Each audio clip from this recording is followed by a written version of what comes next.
يسجد كل غيور وكل من له غيرة على دينه وعلى عقيدته، لأن مثل هؤلاء والله أنهم راحة للبلاد والعباد، وأن بإذن الله تخلصت الدنيا ليس فقط المملكة العربية السعودية، وإنما الخليج العربي والعالم العربي، بل الأمة الإسلامية، من كان على شاكلة هؤلاء أن يقودوا أمة أو يكونوا بمثل هذا الطرح وبهذا التألي على الله سبحانه وتعالى.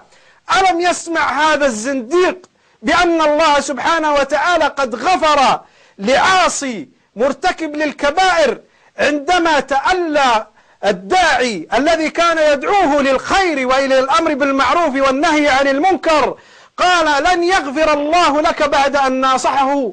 فقال الله سبحانه وتعالى من سابع سماء ومن فوق سبع سماوات، قال: من ذا الذي يتألى علي فقد غفرت له وأحبطت عملك. فكيف بهذا الزنديق أن يتطاول على الله سبحانه وتعالى ثم يتطاول على من؟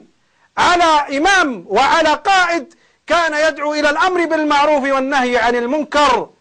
كيف بنا أن نقبل بمثل هؤلاء أن يكونوا حراء أو في حرية وفي سعة من المال وفي سعة من الحياة ولا هو يرضى هو بذلك؟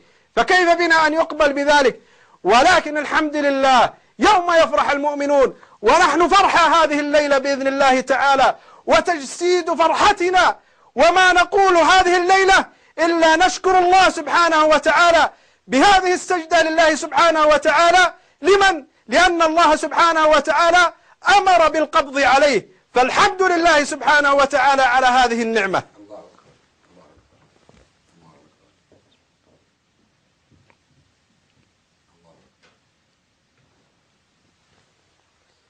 فالحمد لله الذي أكرمنا بهذا العدل وبهذا الإحسان وبهذا النعيم الكبير الذي من الله به علينا في القبض على هذا الزنديق.